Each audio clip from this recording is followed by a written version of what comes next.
हिंदवी स्वराज्याचे सरसंस्थापक छत्रपती शिवरायांना मानाचा मुजरा करतो। भारतीय राज्यघटनेचे शिल्पकार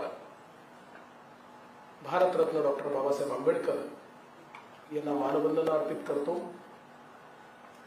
जागतिक बांबू दिनाच्या निमित्ताने आयोजित या चर्चासत्रामध्ये मंचावर उपस्थित असलेले मंत्रिमंडळातील माझे सहकारी राज्यमंत्री आशिष जयस्वाल जी, राज्यमंत्री पंकज भोयर जी, ज्यांनी बांबू या विषयाला महाराष्ट्रामध्ये महत्त्व मिळवून दिलं, गती दिली आणि सातत्याने हा विषय घेऊन संपूर्ण महाराष्ट्रात आणि देशात जे जनजागृती करतायत असे आजचे आयोजक श्री पाशा पटेल जी, मंचावर उपस्थित श्री देवराम मोळी, श्री नामदेवराव उसेंडी,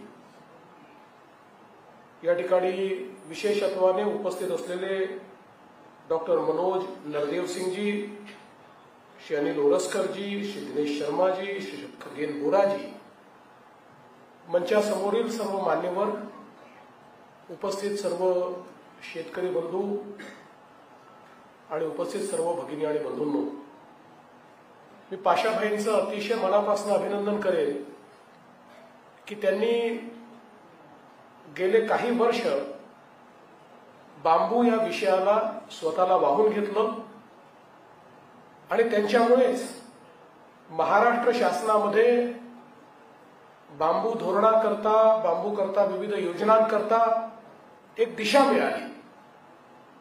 पाशाभाईंनी बांबू इतका मनावर घेतला की त्यांचं नाव आता आपल्याला बदलावं लागेल आणि त्यांना आता याच्यापुढे पाशाभाईच्या ऐवजी बांबूभाई पटेल आपण म्हणावं।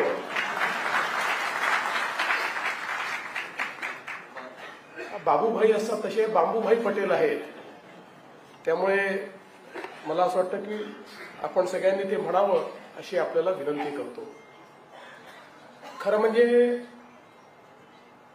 मी आल्यानंतर तर पाशाभाईंचं भाषण झालंच, पण सकाळपासून त्यांचं 2-3 वेळा भाषण झालं असेल आणि त्या भाषणामध्ये त्यांनी पर्यावरण, बांबूचा त्याच्यावर परिणाम, IPCCचा रिपोर्ट, जगात होणारे डिझास्टर, त्याच्यावर बांबू कसा उपाय आहे, या सगळ्या गोष्टी सांगितलेल्या असल्यामुळे माझ्याकडे सांगण्याकरता आता काही शिल्लक नाही आहे। बरं, मला जी अनाउन्समेंट करायची होती ती त्यांनीच करून टाकलेली आहे की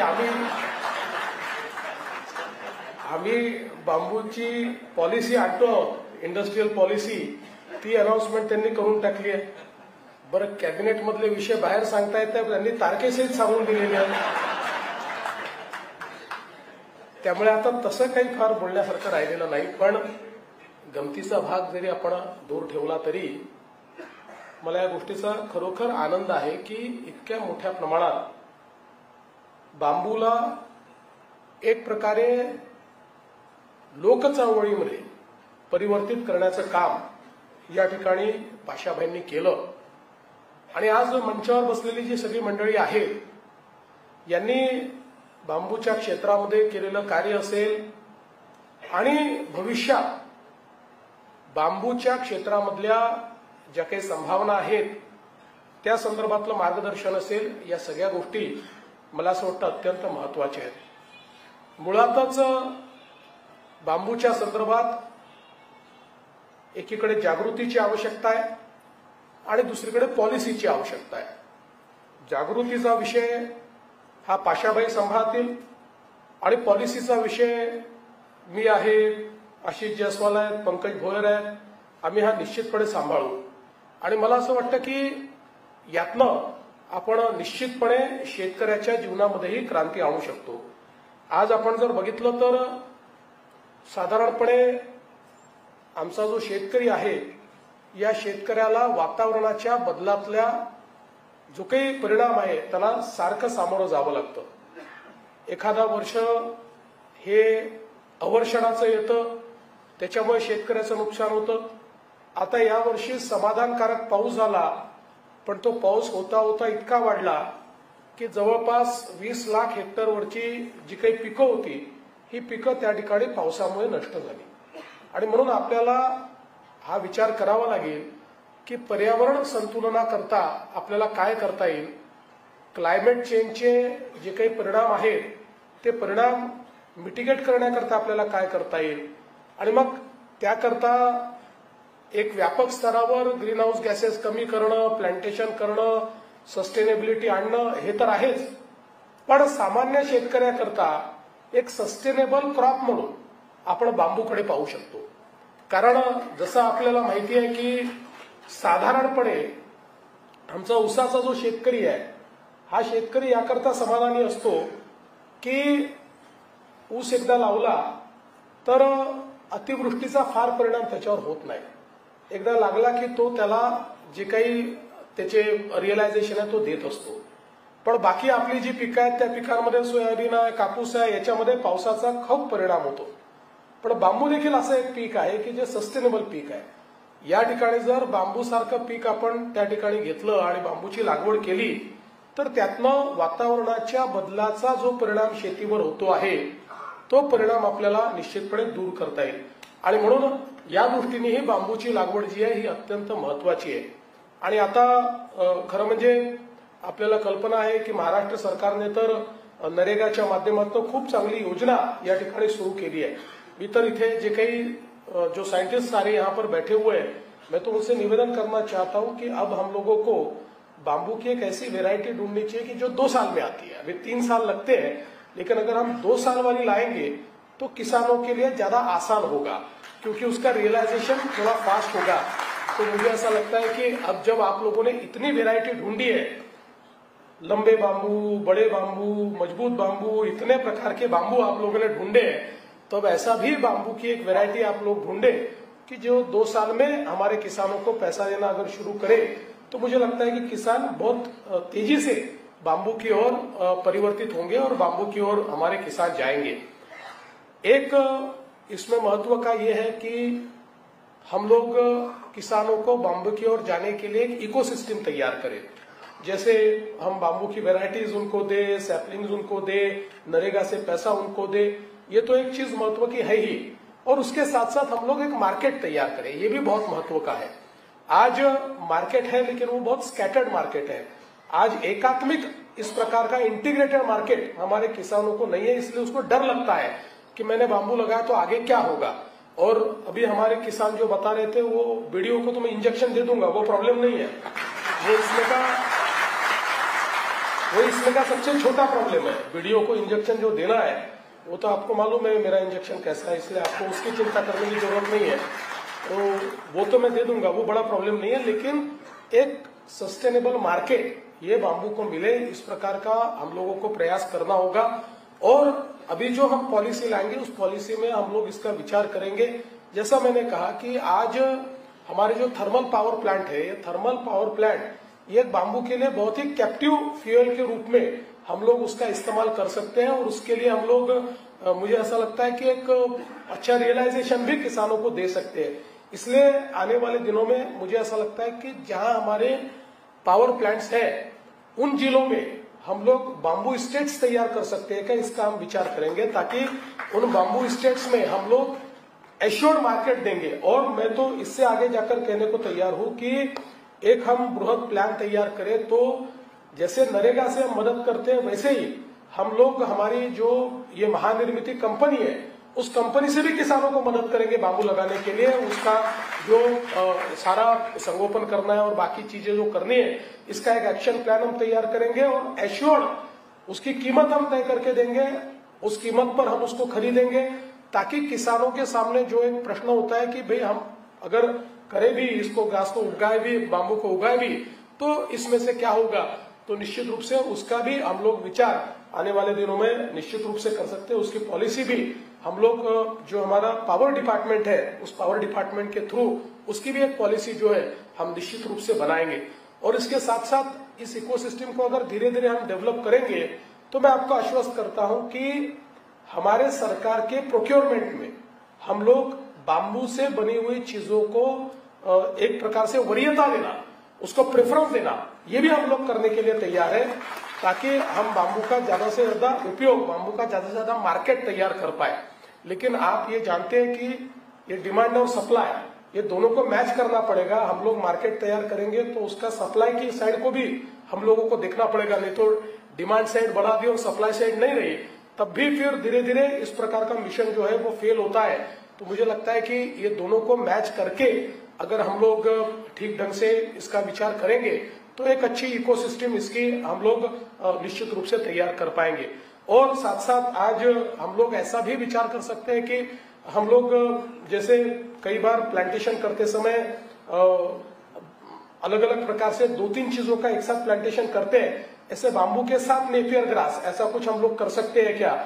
इसका भी अगर हम लोग विचार करें तो आज हम लोग सीबीजी में जो जा रहे हैं उस सीबीजी में नेपियर ग्रास की आवश्यकता भी है और बाम्बू अगर साथ में आ जाए तो मुझे लगता है कि उससे एक नई इकोसिस्टम हम लोग तैयार कर पाएंगे।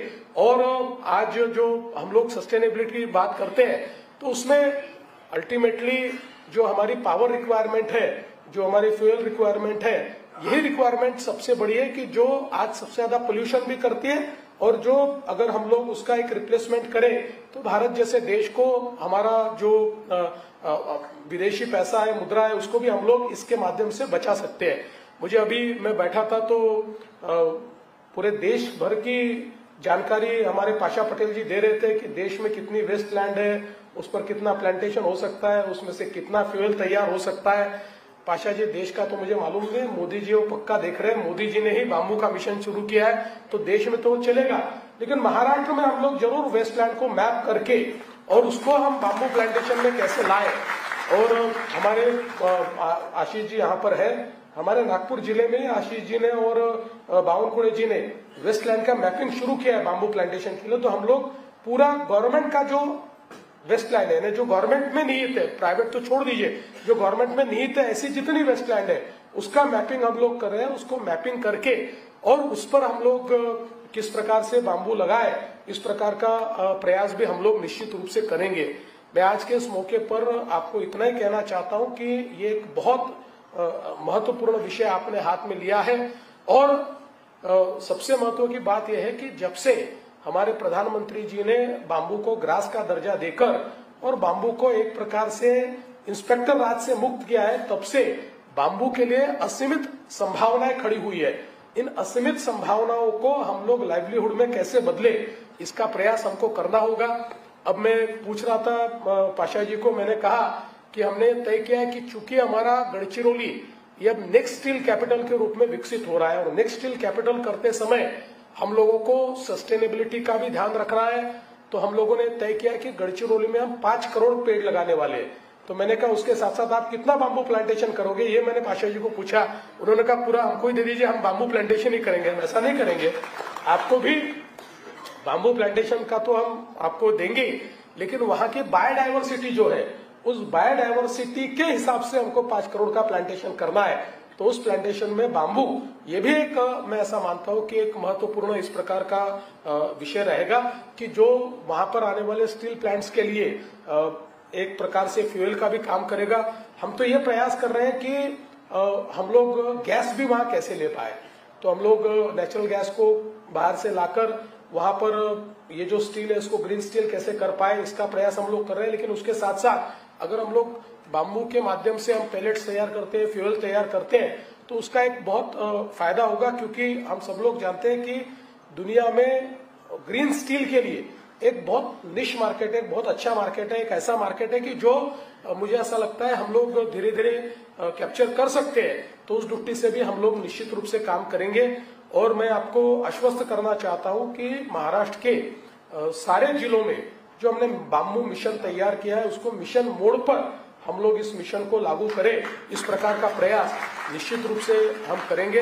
और आज के आपकी जो पूरा दिन भर जो चर्चाएं हुई है, इन चर्चाओं को आप कुछ मुद्दों में समेटकर अगर सरकार के पास लाते हैं तो हमारे आने वाले समय में जो हम लोग पॉलिसीज तैयार करेंगे उन पॉलिसीज में उसका किस प्रकार से हम समावेश कर पाए।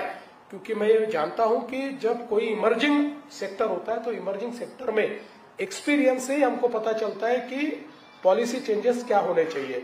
एक्सपीरियंस से हमको पता चलता है कि कौन सी चीजें हैं जो इसके विकास में अड़ंगा बन रही है।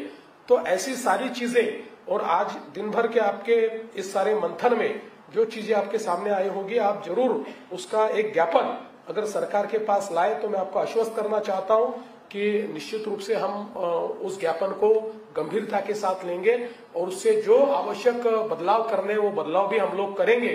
और मैं फिर एक बार पाशा जी को धन्यवाद देना चाहता हूं। हमारे महाराष्ट्र सरकार के बाम्बू मिशन को उन्होंने देश का सबसे अच्छा मिशन इस रूप में स्थापित किया है।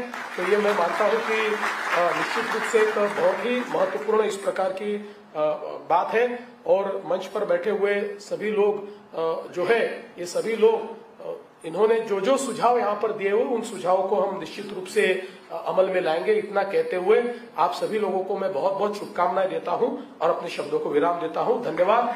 जय हिंद, जय महाराष्ट्र।